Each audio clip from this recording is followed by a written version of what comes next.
سلامونه احترامات مې ومنئ په دې هیله چې ټول به روغ جوړ وي. قدرمنو دا وخت مونږ په بالاکوټ بازار کې چې دی دلته موجود یو. تاسو ګورئ زما په شا باندې د بالاکوټ دغه شنه شنه غرونه، خو اوس چې دا دومره سپېره ښکاري د دې یو واحد وجه ده. دلته مو د خلکو سره خبرې وکړلې چې څه وجه ده چې پخوا به دغه غرونه ډېر تازه، ډېر ښکلي، ډېر سرسبز ښکارېدل، خو اوس دا وچ دي.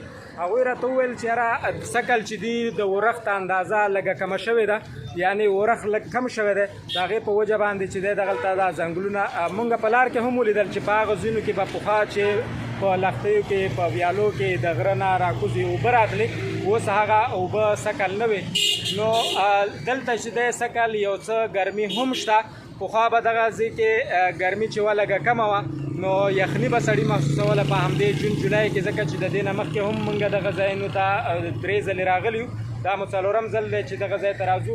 نو د دې ښار ښکلا د بالاکوټ یوه خو د دغه غرونو ده، د دغې ونو ده، د دغې ځنګل ده، او بل د دغه بازار چې دی او د دغې ځای خلک چې دي ډېر پرامنه دي، بلکې د سیلګرۍ دپاره چې دلته څومره خلک هم راځي، سیلبینان راځي، هغوی سره هر قسم کوآپریشن کوي. ادھر ہمارے ساتھ ایک بھائی موجود ہے، یہ بالاکوٹ کا رہنے والا ہے. بھائی جان کیسے ہو آپ؟ شکر اللہ کا، الحمدللہ. ہمارے جتنے بھی ویورز ہیں وہ آپ دیکھ رہے ہیں، اس کے لیے بالاکوٹ کے بارے میں ذرا معلومات دے دیں. بالاکوٹ ایک تاریخی شہر ہے. ادھر شاہ اسماعیل شہید اور شاہ سید احمد شہید ان لوگوں نے قربانی دی ہے، قربانیوں سے حاصل کیا ہے. آج تک جو بھی حق کی آواز بلند ہوئی ہے تو بالاکوٹ سے ہوئی ہے. کوئی بھی تحریک چلی ہے تو الحمدللہ کامیاب بھی ہوئی ہے.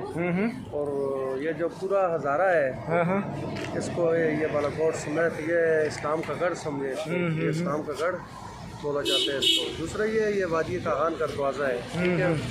اور یہ شہداء کی سرزمین ہے. سب سے بڑا یہ ہے کہ یہ شہداء کی سرزمین ہے. دور دراز علاقوں کا جو ویورز ہے وہ آپ ہمارے جو یوٹیوب چینل ہے اس کی وساطت سے دیکھ رہے ہیں تم، اگر وہ چاہتے ہیں کہ ادھر آ جائے تو اس کے لیے آپ کا پیغام کیا ہے؟ ادھر آ جائیں. ادھر کے لوگ الحمدللہ اخلاقی لحاظ سے بہت اچھے ہیں، مہمان نواز بھی ہیں. ہمارا ایک ادھر کا کلچر ہے کہ مہمان نوازی میں کلچر ہے. جس طرح آپ پختون بھائیوں کا ہے، ہم بھی پختون ہیں، لیکن اب افسوس یہ ہے کہ کچھ بات ہی نہیں ہے، ٹھیک ہے. تو ادھر ان کے لیے آئیں، ان کو ہم سمجھیت کہیں گے. علاقہ بھی اچھا ہے، صحت کے لیے بڑا اچھا علاقہ ہے. اور اس بالاکوٹ کو ہوٹلوں کا شہر بھی کہا جاتا ہے. بالاکوٹ بارش کے بارے میں کہ اس سال بارش کم ہے، لوگوں نے بارش کم نہیں، ہر 2-3 دن بعد بارش ہوتی ہے. ہر 2-3 دن بعد موسم اچھا ہو جاتا ہے، تبدیل ہو جاتا ہے. یہ جو گرمی شروع ہوئی ہے ابھی 15-20 دن سے شروع ہوئی ہے. خاص کر رمضان کا مہینہ بہت پیارا گزرا ہے، بہت زیادہ مزدار بارشیں ہوتی تھیں اور سردی بھی تھی. تو میرا بھی ادھر بالاکوٹ سے تقریباً 4 کلومیٹر پیچھے اسا نام ہے گاؤں کا، اسا سے تعلق ہے. ویگن یونین کا پریزیڈنٹ صدر ہوں، ٹھیک ہے. ٹوٹا IS ہے نا اس کا پریزیڈنٹ. بہت شکریہ، بہت مہربانی. آپ کو چائے پلائیں، ٹھنڈا پلائیں، مہمان ہے ہمارے. مہربانی.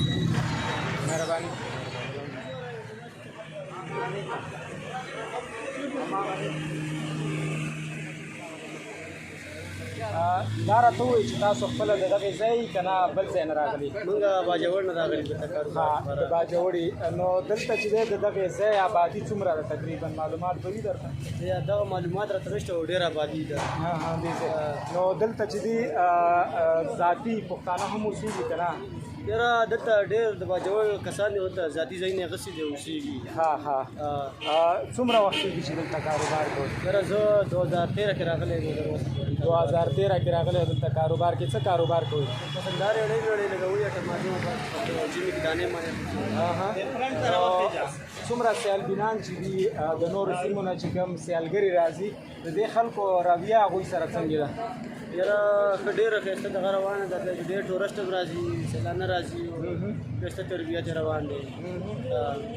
او دلته لکه ټورسټ دپاره چې مسلې دي یا ذاتي دلته کوم خلک چې اوسېږي هغوی دپاره مسایل څه دي؟ یاره دلته هېڅ مسایل نشته دی. لار ورته کولاو دي، ټرافیک والا ولاړ یا نه ټرافیک جام شوی، نور مسایل ورته هېڅ نشته دی. دا د پښتو یو اصل دی، او هر هغه پښتون چې هغه پښتو وي هغه ته به ټاپې خامخا ورځي.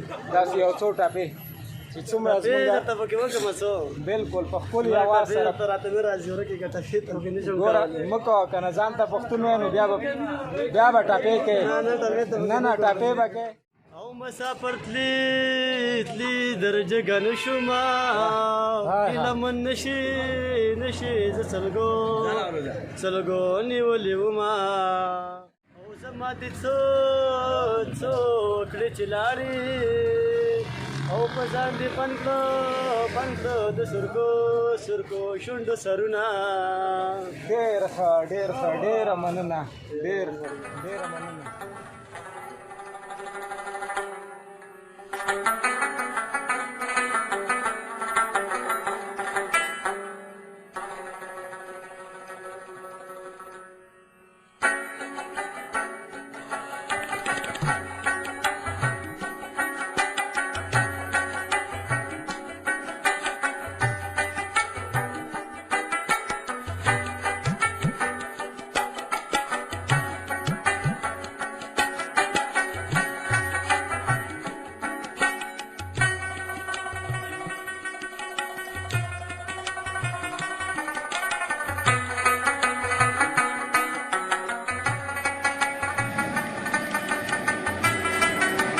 دغه ځای شینوالی دغه ځای شین کې دا یو بیل کیف لري بلکې دغه ته چې ګورې نو هسې به دي چې دی زړه خوشحاله کېږي د سترګو دید هم د دغه شینوالي سره چې د نور هم تیزیږي دلته راتلل پکار دي دغه ځای نه د دغه ځای ښکلا نه خوندونه اخیستل پکار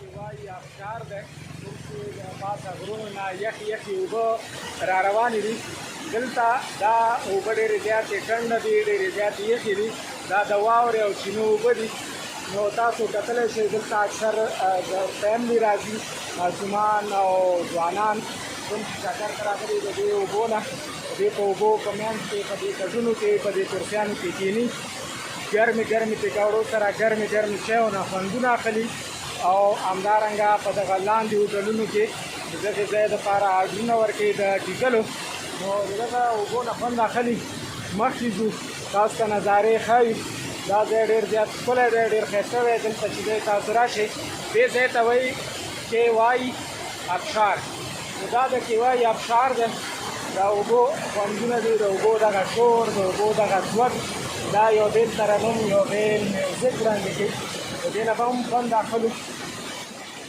دا د کې وایي هغه بل سایډ دی کوم چې کوزه روډ طرف ته دی مخامخ کې وایي بازار دی کې وایي نه چې دی شوګران ته هم لاره تللې ده خلک د دغه کې وایي بازار نه چې دی بیا شوګران ته ځي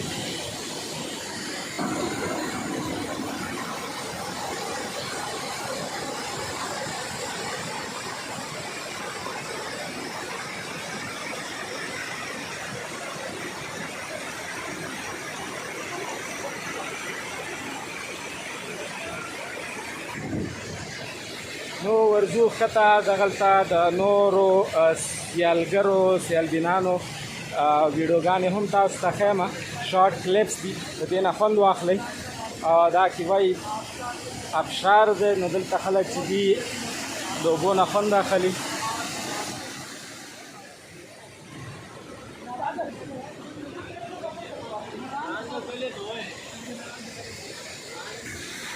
زما ملګری هم چې ګوره د اوبو په منځ کې ناست دي د چایو نه خوندونه اخلي انجینر صاحب ورته تکیه وهلې ده سیلفیانې دي یو په بل پسې اخلي او فاروق هم دا وخت کې د چایو نه خوندونه اخلي دغه یو کپ چې دی دا زما په انتظار دی وایي چې امید جانه راځه چای وڅښه ډېر زیات ستړی شوې او باقي ویډیوګانې به چې دي بیا وکړې نو دغه خوندورې چای او مزیدارې چای د دې نه خوند واخلئ